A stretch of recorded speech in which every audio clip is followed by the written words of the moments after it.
salam sejahtera. Kembali lagi kita dalam rancangan 676. Pada malam ini, kita akan mengupas tentang isu permandangan wanita di Malaysia. Dalam segmen kali ini, kita akan membicarakan kesan, punca dan langkah untuk mengatasinya. Saksikan perinciannya dalam rancangan ini.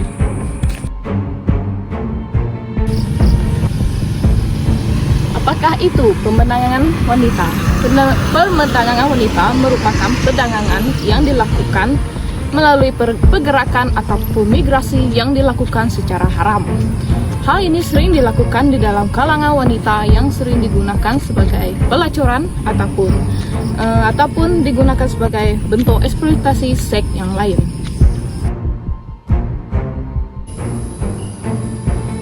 Pemandangan wanita menggunakan satu kaedah penipuan dan ugutan untuk mengeksploitasikan seseorang wanita. Pemandangan wanita adalah jenayah terancang yang melibatkan pelbagai negara, khususnya di Asia Tenggara seperti negara Indonesia, Thailand, Kamboja, Laos dan Vietnam.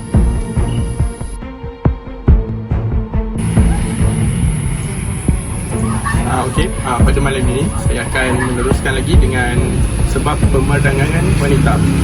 Yang pertama, sebab pemandangan wanita adalah kemiskinan hidup di negara asal. Seperti yang kita tahu, di negara Malaysia, Malaysia merupakan negara yang membangun. Jadi terdapat ramai individu yang mempunyai pendapatan yang rendah. Sebagai isi rumah yang berpendapatan rendah, mereka terpaksa menjadikan pemandangan wanita sebagai mata pencaharian mereka. Hal ini kerana mereka terdesak untuk mencari duit. Oleh hal yang demikian, mereka tidak kira sama ada sumber itu halal ataupun haram. Janji manis dari agensi pelacuran menyebabkan golongan ini tertarik untuk diperdagangkan. Oleh itu, mereka lebih rela untuk bekerja sebagai wanita yang diperdagangkan kerana mereka senang untuk mencari duit dalam tempoh masa yang singkat. Itu saja. Seterusnya adalah peningkatan pembukaan rumah pelacuran. Sikap materialistik menjadi pihak sedikit hilang peri kemanusiaan. Mereka sanggup mengeksploitasi orang yang memerlukan pekerjaan dengan memberikan kerja-kerja seperti buruh kasar atau pelacuran. Pulangan yang lumayan menjadikan mereka gelap mata dan seterusnya mengabaikan hak asasi dan martabat mangsa. Dengan mengeksploitasi, mereka akan memperoleh wang yang banyak manakala mangsa akan menderita kerana tidak dilayan dengan adil. Hai, selamat malam. Nama saya Brenda Analuk. Hari ini saya akan menjelaskan tentang kesan pemandangan manusia, lebih-lebih lagi terhadap golongan wanita. Mangsa pemandangan sering terperangkap dan dibatasi oleh pedagang mereka. Ia juga menjadikan mereka terdedah kepada tingkah laku yang berisiko.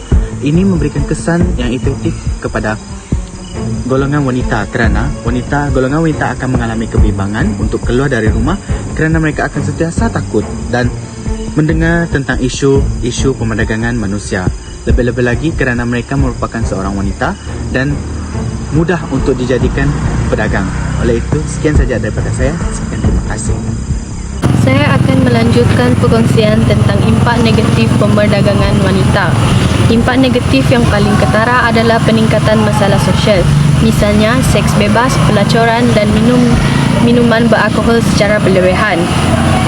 Hal ini dapat menyebabkan penyakit berjangkit seperti TB, penyakit kelamin dan hepatitis semakin bertular dalam kalangan masyarakat. Sekian dari saya, Elveroni.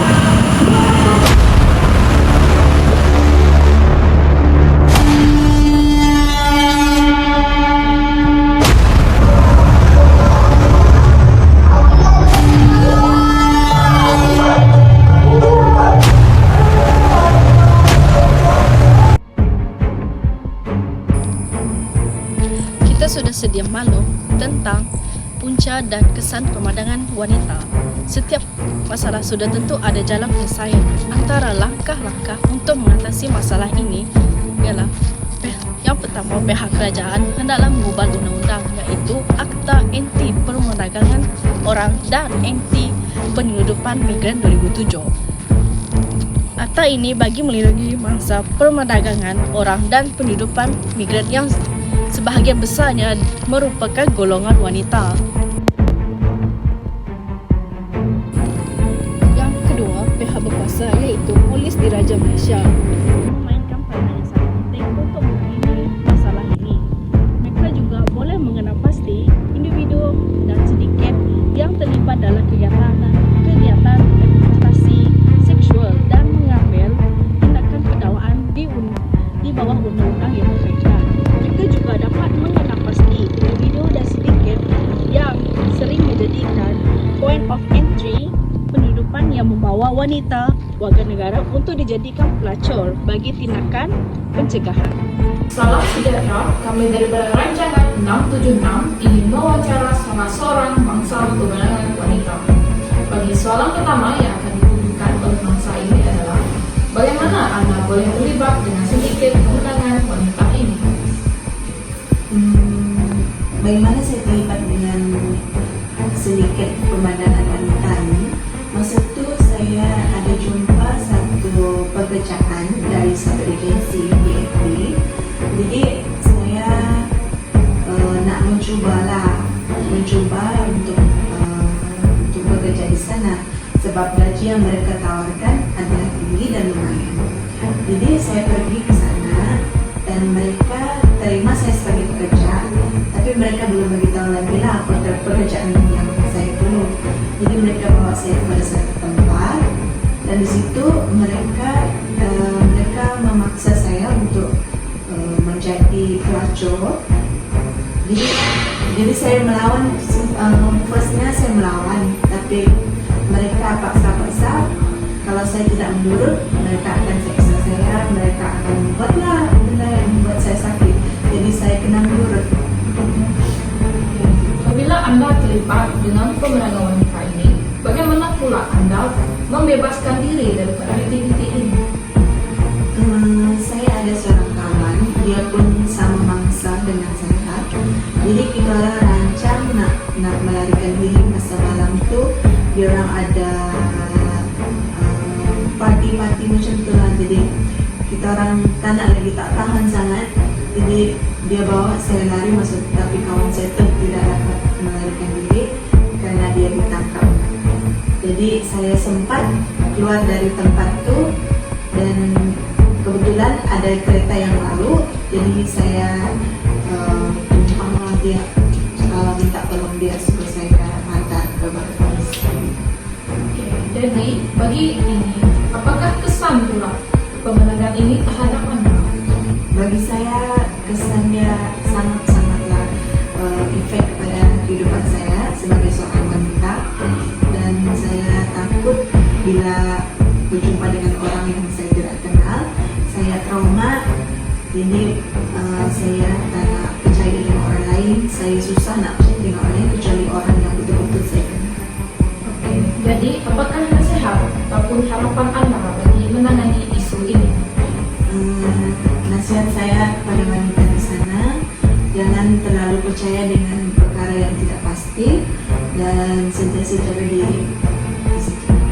Sekian, itu saja daripada wawancara kami pada hari ini. Tuntasnya, kegiatan pemenangan wanita semakin berleluasa pada hari ini. Oleh itu, semua pihak perlu seia sekata dan berganding bahu untuk mengatasi masalah ini. Jalan penyelesaian masalah ini perlu dirancang dengan teliti.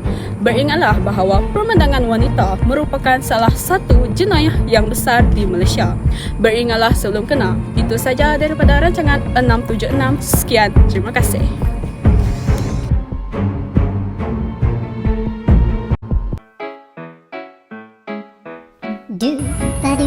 Okey, pada malam ini saya akan teruskan lagi dengan sebab pemandangan wanita.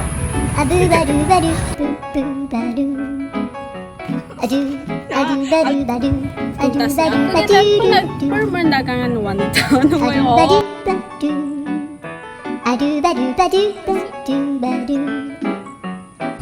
Apakah itu pemandangan wanita? Pemandangan wanita merupakan melalui antara